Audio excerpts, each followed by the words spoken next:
베드로전서 1장 3절부터 7절까지 봉독해 드리도록 하겠습니다. 우리 주 예수 그리스도의 아버지 하나님을 찬송하리로다. 그의 많으신 긍휼대로 예수 그리스도를 죽은 자 가운데서 부활하게 하심으로 말미암아 우리를 거듭나게 하사 산 소망이 있게 하시며 썩지 않고 더럽지 않고 쇠하지 아니하는 유업을 있게 하시나니 곧 너희를 위하여 하늘에 간직하신 것이라.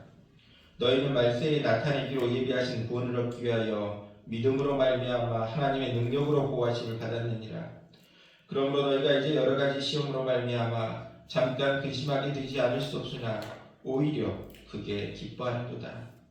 너희 믿음의 확실함은 불로 연단하여도 없어질 금보다 더 귀하여 예수 그리스도께서 나타나실 때 칭찬과 영광과 존귀를 얻게 할 것이니라. 아멘.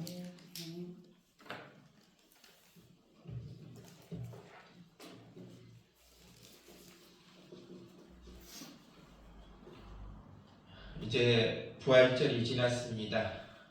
이 부활절 이후를 우리가 잘 정리해서 부활한 그리스도와 함께 힘있는 삶으로 나아갈 수 있기를 바랍니다. 부활신앙이라는 게 무엇입니까? 생각하는 것, 결심하는 것, 확신하는 것이 아니라는 것입니다. 부활은 나 자신의 경험 속에서 부활 사건이 나에게 깨달음 볼 때 그것이 바로 나의 부활절이 될 수 있다는 것입니다. 부활이 나의 부활절이 될 때 비로소 그게 나에게 힘이 되고 기쁨이 되고 나의 신앙이 된다는 사실입니다.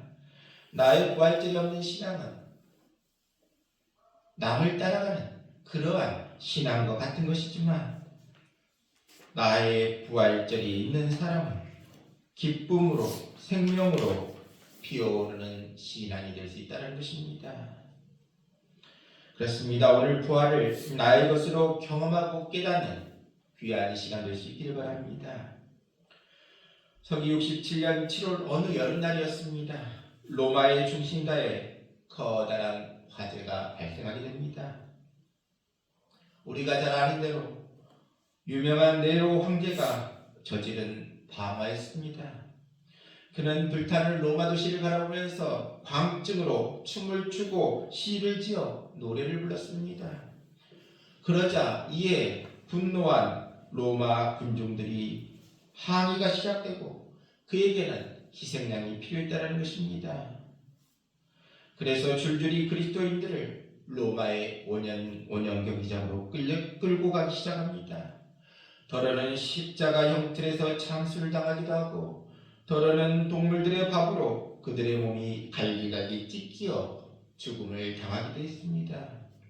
그러기에 대부분의 그리스도인들은 이제 그곳을 떠나 로마를 떠나 소아시아로 가게 됩니다.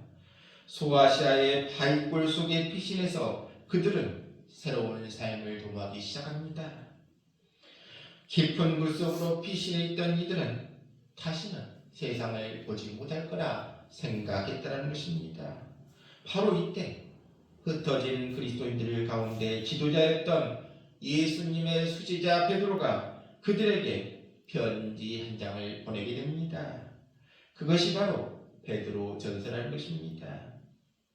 베드로전서 1장 1절로 3절에 보면 예수 그리스도의 사도 베드로는 본도, 갈라디아, 갑바도기아, 아시아와 비두니아에 흩어진 나그네 곧 하나님 아버지의 미리 아심을 따라 성령의 거룩하게 하심으로 순종함과 예수 그리스도의 핏부림을 얻기 위하여 택하심을 받은 자들에게 편지하노니 은혜와 평강이 너에게 많을지어다.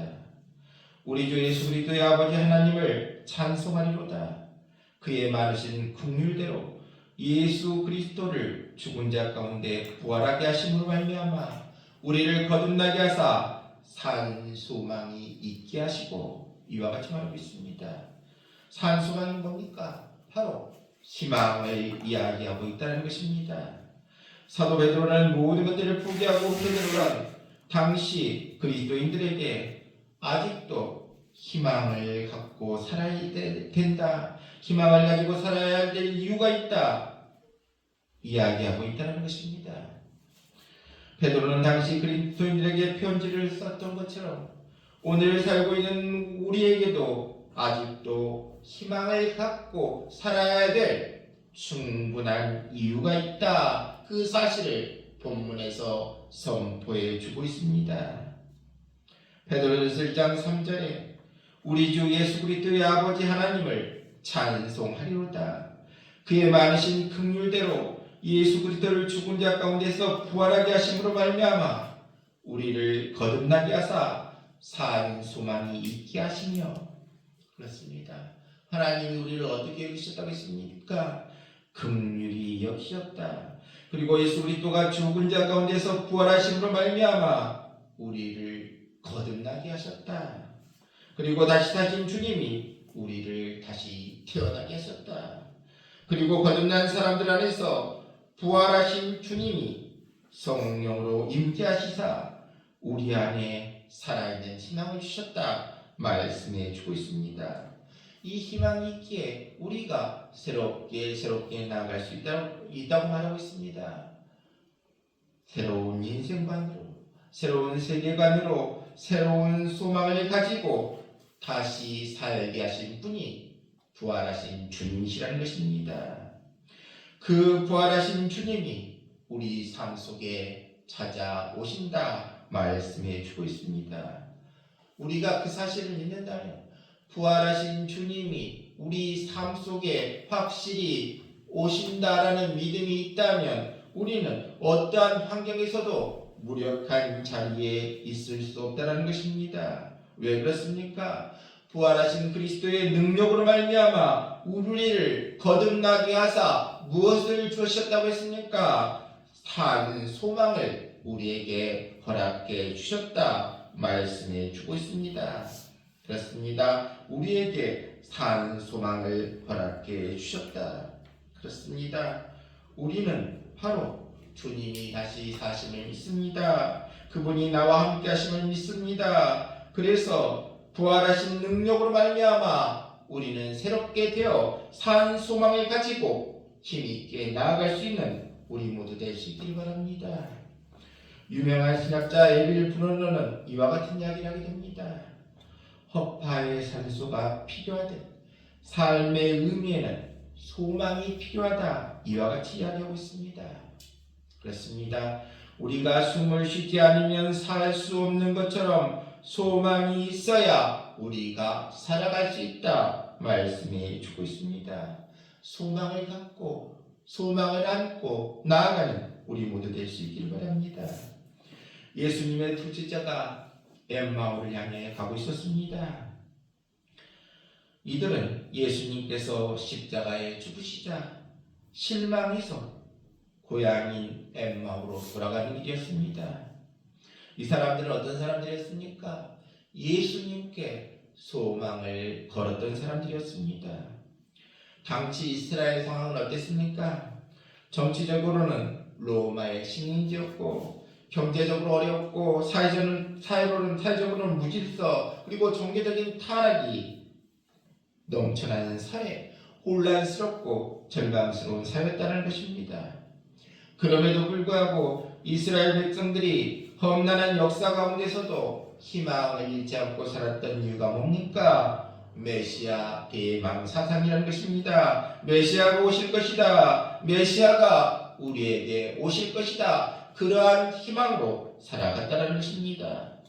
이들은 오랜 세월 동안 철저하게 간절하게 메시아를 기다렸습니다.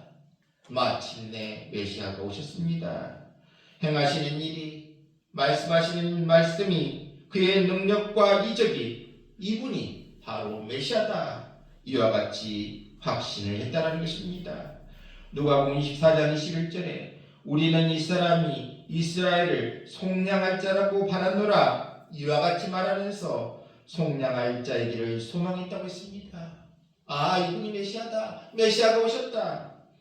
그러한 메시아가 십자가에서 죽으십니다. 얼마나 절망이 있겠습니까? 당연히 높은 보좌에 앉아야 하고 왕이 되어야 하고 다윗의 보좌에 계셔야 할 분이 바로 어떻게 했다고 했습니까? 십자가에서 고난을 당하셨다. 왜? 이분이 의로운 분이 거룩한 분이 비난받고 고통받고 십자가까지 져야 하다니 그들은 주님께서 십자가를 지는 순간까지도 기대를 가지고 있었습니다. 이분은 능력이 있습니까? 메시아십니까? 십자가에 못 박혔다가도 뛰어내릴 수 있을 것이다. 나면서부터 소경된 사람의 눈을 뜨게 하고 죽은 자를 살리시는 능력을 가지신 분이 그렇게 죽으실 리가 없다. 하지만 그의 기대는 무너졌다는 것입니다. 예수님은 끝내 내려오시지 않고 죽으시고 장사되셨다는 것입니다. 그들의 소망이 절망으로 바뀌게 됩니다. 삶의 의미가 없어지게 됩니다. 그런데 우리는 그 결과를 알고 있다는 것입니다. 예수님의 죽음은 절망할 사건이 아닌데 절망했음을 보게 됩니다. 예수님의 죽음은 멸망이 아니라 승리고 부끄러움이 아니라 영광인데 이 영광된 사건 앞에서 슬퍼하고 있다는 것입니다. 절망하고 있다는 것입니다. 예수님은 부활하셨는데 절망하고 있다는 것입니다. 그렇습니다. 예수님은 부활하셨습니다. 절망할 일이 아닙니다. 우리도 마찬가지입니다. 우리 삶 속에 절망적인 상황이 있을 때마다 우리 삶에도 부활은 있다. 부활하신 주님을 믿고 부활이 있다. 그러기에 나는 결코 절망하지 않겠다. 부활을 믿기에 나는 절망하지 않겠다. 이러한 신앙으로 나아가는 우리 모두 될 수 있기를 바랍니다. 사실 십자가 사건 전후로 예수님의 제자들은 다 흩어지게 됩니다. 그들이 믿었던 메시아라고 믿었던 예수가 십자가에 죽자 제자들은 모든 것들을 포기하고 전념하기 시작했다는 것입니다. 대부분의 제자들은 고향으로 돌아갑니다. 그리고 예수님과 함께했던 그러한 일들을 이제 잊어버리려고 약속한 듯 흩어져 나갔다는 것입니다. 흩어져간 제자들, 체념해버린 제자들. 그런데 이들이 한순간에 갑자기 예루살렘에게 모이기 시작합니다. 그리고 그들이 목숨을 걸고 복음을 증거하기 시작합니다. 무엇이 이와 같은 변화를 주었겠습니까? 바로 이들이 부활하신 주님을 만났기 때문이라는 것입니다. 그렇습니다. 우리도 부활하신 주님의 능력으로 살아갈 수 있기를 바랍니다. 부활하신 주님이 주신 힘과 능력으로 또 부활의 소망으로 부활을 체험한 제자들처럼 우리도 힘있게 나아갈 수 있는 우리 모두 될 수 있기를 바랍니다. 예수님의 제자들이 흩어질 때 예수님의 두 제자들도 그들의 고향인 엠마오를 향해 걸어가고 있었습니다. 슬픈 기색을 띠고 그들은 낙심하고 고향길을 향해 걸어가고 있었습니다. 그런데 이들이 낙심하고 걸어가던 이들이 절망하고 걸어가던 이들이 근심하며 걸어가던 이들이 발걸음을 돌이킵니다. 예루살렘을 향해 돌아가게 됩니다. 그리고 그들이 복음을 위해 그들의 생명을 바치는 새로운 제자로 거듭나게 됩니다. 이들이 어떤 체험을 했기 때문입니까? 부활하신 주님을 만났기 때문이라는 것입니다. 그렇습니다. 이들처럼 부활하신 주님을 만난 제자들처럼 우리도 힘있게 가볍게 나아갈 수 있는 우리 모두 될 수 있길 바랍니다. 이들은 처음에 자신들과 만난 낯선 나그네가 주님이신지를 몰랐습니다. 그래서 이 두 제자는 낯선 나그네와 함께 힘없고 무력한 그들의 절망을 대화로 나누기 시작합니다. 그런데 그분은 이 두 제자와 함께 성경 말씀을 나누면서 이와 같이 말씀하셨습니다. 그리스도가 이런 고난을 받고 자기의 영광에 들어가야 할 것 아니냐. 또 모세와 및 모든 선지자의 글로 시작하여 모든 성경에 쓴 바 자기에 관한 것을 자세히 설명해 주시는 모습을 보게 됩니다. 이 이야기를 듣고 두 제자들은 어떻게 됩니까? 갑자기 가슴이 뜨거워졌다고 했습니다. 그리고 자기들과 대화를 나눴던 두 분이 또 식탁을 함께 앉아서 교제하던 그 분이 부활하신 주님이심을 아는 순간 이 제자들은 변화되기 시작했다는 것입니다. 그들은 다시 예루살렘으로 돌아갑니다. 그리고 복음을 위해 생명을 던지게 됩니다. 이것이 부활의 공동체인 예수 그리스도의 교회의 시작이다. 우리에게 말씀해 주고 있습니다. 지금도 우리는 이 주일에 모여서 예배를 드립니다. 왜 예배를 드립니까? 바로 살아계신 주님이 오늘 이 자리에 성령으로 임재해 주실 것을 믿기 때문에 예배드리고 있다는 것입니다. 우리와 함께 하시는 주님, 우리의 예배를 받으시는 주님, 그리고 엠마오의 길에 두 제자와 동행하신 주님이 우리와 함께 하심을 믿기에 오늘도 이 자리에 나와 예배함을 믿고 나아갈 수 있기를 바랍니다. 누가복음 4장 32절에 보면 이와 같은 말씀이 나와 있습니다. 그들이 서로 말하되 길에서 우리에게 말씀하시고 우리에게 성경을 풀어주실 때 우리 속에서 마음이 뜨겁지 아니하더냐. 그렇습니다. 저들이 깨닫고 알고 그리고 뜨거워졌다는 말이 아니라는 것입니다. 뜨거움이 먼저였고 그 다음에 깨달음이 있다는 것입니다. 바로 체험이 먼저 있음을 보게 됩니다. 그렇습니다. 우리도 마찬가지입니다. 성경 안에서 성경의 말씀 안에서 예수 그리스도를 만나는 기쁨이 또 뜨거워지는 체험이 우리 안에서 있게 되시길 바랍니다. 그렇습니다. 엠마오로 가던 두 제자는 이 뜨거움을 체험하고 나서 예루살렘으로 돌아가 복음을 증거합니다. 그렇습니다. 우리 삶의 절망이 오니 정치에 있다, 경제에 있다, 이와 같이 말들을 많이 합니다. 하지만 가장 중요한 것은 나 자신이 하나님과 만나는 뜨거운 체험이었기 때문이라는 것입니다. 그렇기 때문에 낙심한다는 것입니다.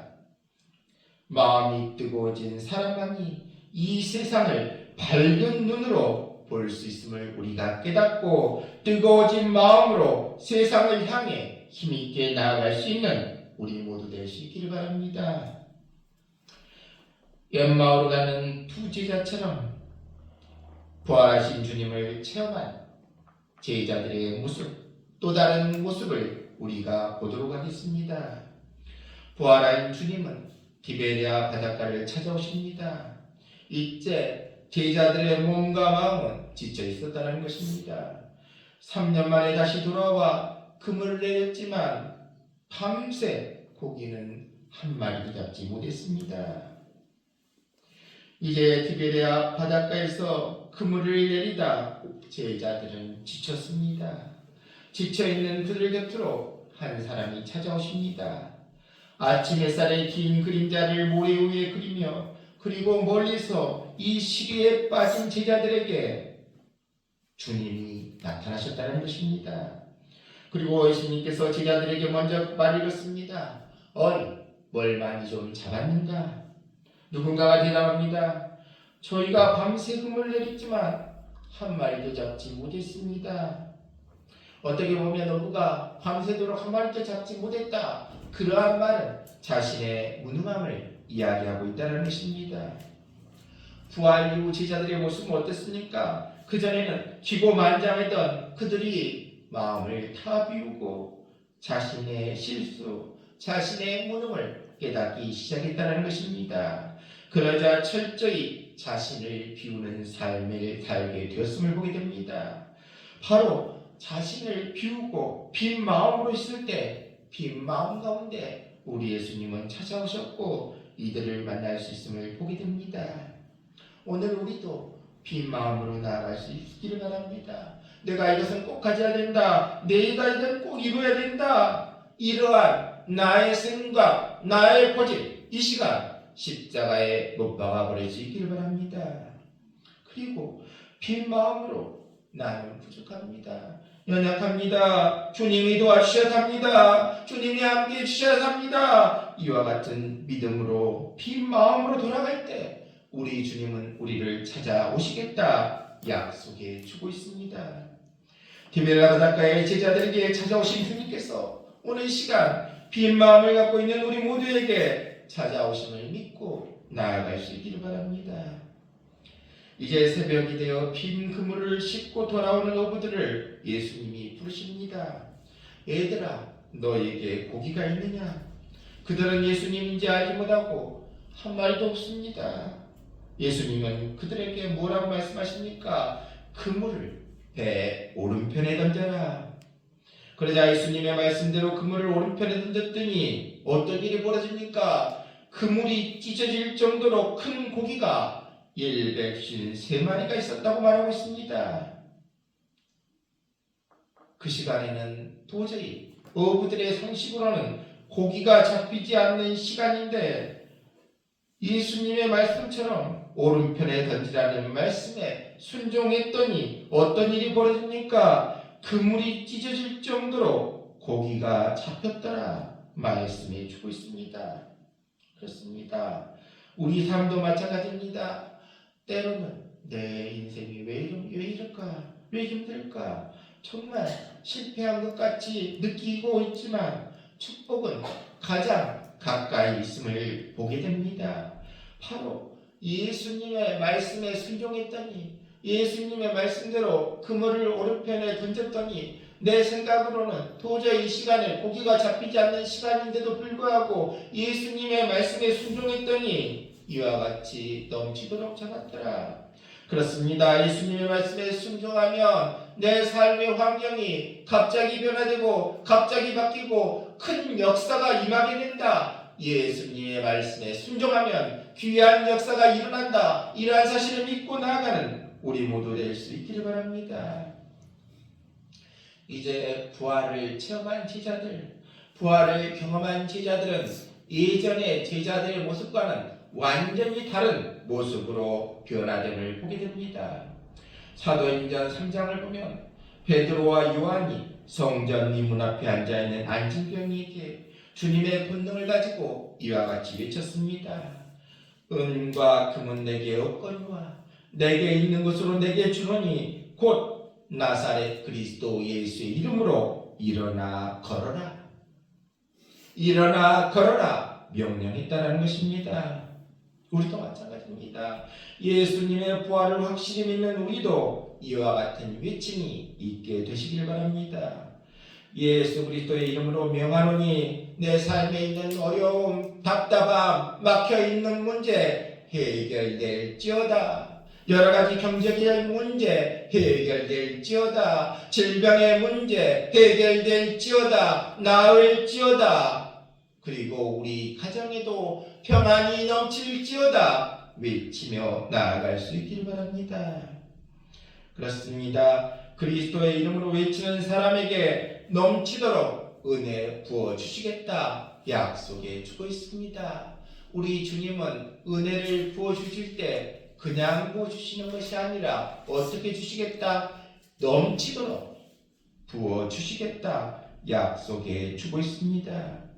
에베소서 1장 7절을 보면 우리는 그리스도 안에서 그의 은혜의 풍성함을 따라 이와 같이 말하고 있습니다. 은혜가 풍성하다.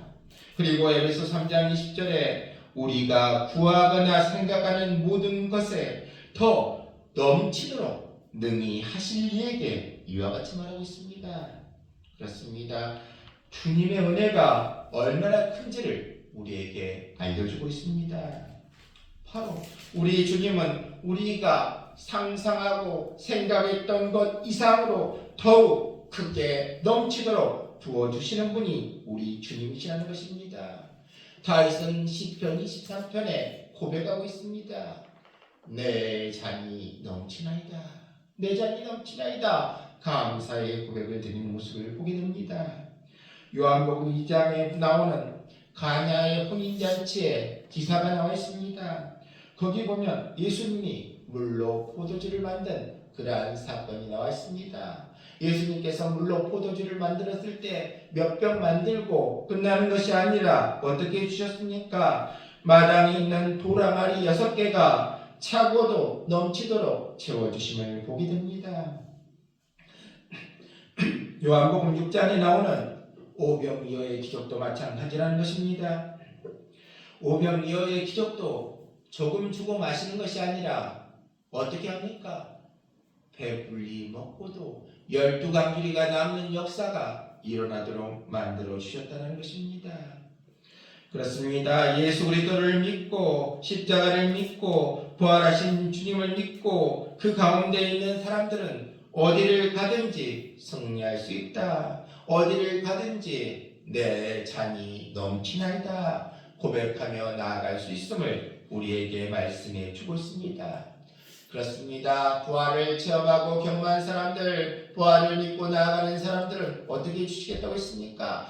넘치도록 채워주는 삶을 누리게 된다 약속해 주고 있습니다. 또 주님의 부활을 체험한 사람들은 다음과 같은 약속을 확실히 믿고 나아가는 사람이다 우리에게 말씀해 주고 있습니다. 우리가 하늘나라의 영원한 기업을 받게 된다. 그러한 확신을 갖게 된다는 것입니다. 베드로전서 1장 4절 5절에 보면 썩지 않고 더럽지 않고 쇠하지 아니하는 유업을 있게 하시나니 곧 너희를 위하여 하늘에 간직하신 것이라. 너희는 말세에 나타내기로 예비하신 구원을 얻기 위하여 믿음으로 말미암아 하나님의 능력으로 보호하심을 받았느니라. 그렇습니다. 우리 영원한 하늘의 기업은 무너질 수 없이 보호함을 받는다는 것입니다. 누구의 능력으로? 하나님의 능력으로 보호하심을 받는다 말씀해 주고 있습니다. 그렇습니다. 영원한 기업이 우리에게 보장되어 있다 말씀해 주고 있습니다. 우리가 확신하는 본향, 저 천국의 영원한 소망이 확실한 것이라면 우리가 이 도상에서 겪는 작은 어려움들 우리가 넉넉히 이겨내고 견뎌낼 수 있지 않겠습니까? 이 시대의 고난과 어려움이 많다고 합니다. 그럼에도 불구하고 우리가 포기할 수 있는 희망을 가지고 살아갈 이유가 무엇입니까? 하늘나라의 영원한 기업을 우리가 보장받았다. 그 약속을 믿고 힘있게 나아갈 수 있는 우리 모두 될 수 있기를 바랍니다. 그리고 부활을 체험한 사람들은 다음과 같은 사실을 깨닫게 된다 말씀해 주고 있습니다. 오늘 겪는 시련이, 오늘 겪는 어려움이 우리 신앙을 도리어 더 강하게 만들 수 있다 말씀해 주고 있습니다. 베드로전서 1장 6절에 그러므로 너희가 여러 가지 시험으로 말미암아 잠깐 근심하게 되지 않을 수 없으나 오히려 크게 기뻐하는도다. 이와 같이 말씀해 주고 있습니다. 그렇습니다. 우리가 이 땅에 여러 가지 시험을 경험하게 됩니다. 육체적인 질병, 또 경제적인 문제, 인간 관계들 여러 가지 시험을 만나게 된다는 것입니다. 이 시험 앞에서 우리도 근심하게 된다. 하지만 우리가 부활을 확실히 믿고 나아간다면 이 근심을 극복할 수 있다는 것입니다. 우리의 근심은 얼마 동안이어야 한다 말씀해 주고 있습니까? 잠깐이다. 잠깐 근심하게 되지 않을 수 없었으나 오히려 기뻐한다 말씀해 주고 있습니다. 그렇습니다. 우리가 근심을 넘어서서 마침내 기쁨, 커다란 기쁨을 얻는 이유가 무엇이겠습니까? 베드로전서 1장 7절에 너희 믿음의 확실함은 불로 연단 아이도 없으실 금보다 더 귀하여 예수 그리스도께서 나타나실 때 칭찬과 영광과 존귀를 얻게 할 것입니다. 그렇습니다. 바로 우리의 믿음을 강하게 하기 위해서 주님이 허락하신 시련이다 믿고 그것이 어떤 종류의 시험이건 이 시험을 잘 이겨내서 우리는 무엇을 받을 수 있다? 잘 이겨내는 심령에 대해 칭찬과 영광과 존귀를 얻게 하려 하십니다. 그렇습니다. 바로 부활을 믿고 살아가는 우리에게 어떤 시련이 어떤 시험이 와도 능히 이길 수 있다. 능히 승리할 수 있다. 칭찬과 영광과 존귀가 우리를 위해 기다리고 있다. 그러한 사실을 믿고 힘과 용기를 내어 이 세상을 힘있게 나아갈 수 있는 우리 모두 될 수 있기를 바랍니다. 오늘 시간 우리에게 말씀해 주고 있습니다. 부활을 믿는 사람들, 부활을 체험하는 사람들에게는 은혜 나리오 주시겠다. 얼만큼? 차고도 넘치도록 은혜 나리오 주시겠다. 약속해 주고 있습니다. 그 약속을 믿고 나아가는 우리 모두 될 수 있기를 바랍니다. 또 부활을 믿고 체험한 사람들은 어떤 확신을 갖게 된다고 했습니까? 영원한 기업이 나에게 보장되어 있다. 하늘나라의 영원한 기업이 나에게 보장되어 있다. 이와 같은 믿음이 있다. 말씀해 주고 있습니다. 또 부활을 믿고 부활을 체험하는 사람에게는 오늘의 시련이 나의 신앙을 더 강하게 해주겠다. 그 강한 신앙으로 말미암아 나아갈 때 우리에게 무엇이 보장된다고 했습니까? 칭찬과 영귀와 영광과 존귀가 우리를 위해 보장되어 있다. 약속해 주고 있습니다.